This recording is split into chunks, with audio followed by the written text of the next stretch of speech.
Hello, Namaskar. Welcome to IELTS International. We are discussing about WH question. The word will be what? আমি what শব্দ লৈ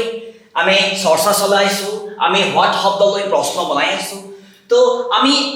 আগৰ ভিডিঅ'ত যি পালো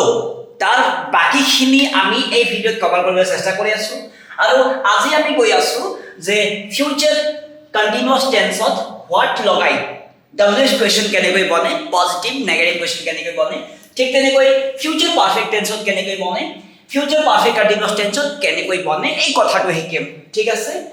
বুজি পাইছেনে বলক আমি শিকো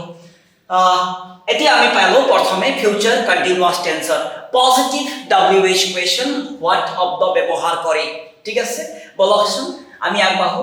what will you be writing অসমীয়া অৰ্থ হ'ব আপুনি কি লিখি থাকিব ঠিক আছে এতিয়া এই কথা বুজাবৰ কাৰণে ইংৰাজী বাক্যৰ যেটো কোৱেশ্চন বনালো আমি WH কোৱেশ্চন ইয়াৰ কাৰণে আমাক কি লাগিল ফ্ৰেমৱৰ্ক লাগিল এই ফ্ৰেমৱৰ্কটো হ'ল WH আহিল what হেল্পিং ভাৰ্ব আহিল will সাবজেক্ট আহিল you তাৰ পিছত v ডট ডট ডট আহে be writing continuous tense মানে সদায় v1 plus ing হয় হৈ গল নেক্সট হল negative question negative WH question কেনেকৈ হ'ব ফিউচাৰ কন্টিনিউয়াস টেন্সত চাবচোন will plus not একেলগে আমি want বুলি কওঁ what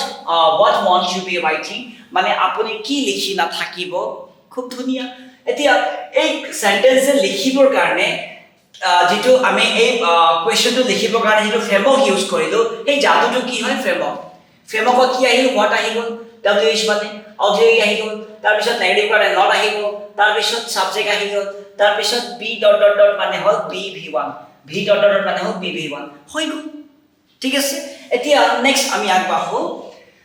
ফিউচাৰ পাৰফেক্ট টেন্স হয় ফিউচাৰ পাৰফেক্ট টেন্সত আমি WH কোৱেশ্চনৰ what শব্দ কেনেকৈ পজিটিভ বা নেগেটিভ কৰো বলক আমি শিকো প্ৰথম বাক্য আমি পজিটিভত পালো আমি পজিটিভ WH কোৱেশ্চন পালো হেতু হল what will you have written মানে হল আপুনি কি লিখি দিব বা কি লিখিব ঠিক আছে ওকে ঠিক তেনেকৈ এই সেন্টেন্সটো এই WH কোৱেশ্চন বনিবৰ কাৰণে যেটো ফ্ৰেমৱৰ্ক আহিল চাবচোন মিলাব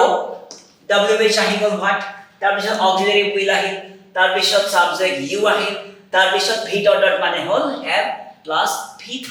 এটো v ডট ডট ডট ভাৰ্বৰ ভিতৰত পৰে খুব ধুনিয়া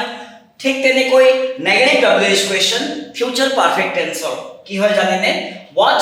want you will plus not একেলগে want বুলি কওঁ what want you have written মানে হল আপুনি কি লিখি নিদিব খুব ধুনিয়া ঠিক আছে এতিয়া এই সেন্টেন্স লিখিনো আমি কেনেকৈ লিখিলো চাব তাৰ কাৰণে ফ্ৰেমৱৰ্কটো লাগে ঠিক আছে জাদু চাও WH মানে what আহিব তাৰ পিছত অক্সিলাৰি আহিব not আহিব তাৰ পিছত সাবজেক্ট you আহিব তাৰ পিছত v ডট ডট ডট মানে হল have plus v3 perfect tense হলাই v3 আহি যায় হৈ গল ইমান সহজ হয় এতিয়া আমি শিকিবলৈ গৈ আছো হেতু হল অন্তিমটো হয় what লগাই হেতু হল ফিউচাৰ পাৰফেক্ট কন্টিনিউয়াস টেন্সৰ পজিটিভ আৰু নেগেটিভ WH কোৱেশ্চন what লগাই কেনেকৈ হয় বলকচোন what will you have been writing what will you have been writing মানে হল আপুনি কি লিখিয়েই থাকিব ইমান সহজ হয় এতিয়া আপুনি কি লিখিয়েই থাকিব বুজাবৰ কাৰণে আমাক যেটো কোৱেশ্চন বনালো আমি সেই কোৱেশ্চনৰ কাৰণে আমাক জাদু কি লাগে ফ্ৰেমৱৰ্ক লাগে ঠিক আছে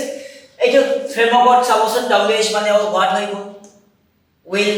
অক্সিলাৰি হৈ গল তাৰ পিছত সাবজেক্ট you হৈ গল v ডট ডট ডট মানে হল have been v1 ing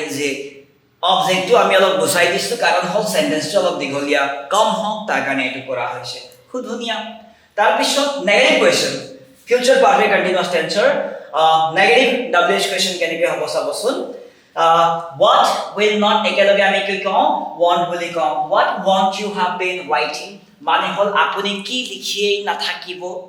খুব সহজ হয় তো এইটো সেন্টেন্স বনাবৰ কাৰণে আমি ফ্ৰেমৱৰ্ক যেটো ম্যাজিক হয় বা যেটো মানে কি হয় জাদু হয় এটো কি হয় ফ্ৰেমৱৰ্কত চাবচোন WH মানে what লগালো হেল্পিং ভাৰ্ব উইল লগালো, তাৰপিছত নট লগালো, তাৰপিছত সাবজেক্ট লগালো, তাৰপিছত হ্যাভ বিন V1 ing ভিডিঅ'ৰ দৰত পৰে যায়। তো আশা কৰিছো আপুনি WH কুৱেশ্যনত হোৱাট শব্দক লৈ আৰু কষ্ট নাপাব আৰু কমেন্টত সেন্টেন্স লিখি আপডেট কৰিব বা দি দিব। ঠিক আছে, ধন্যবাদ।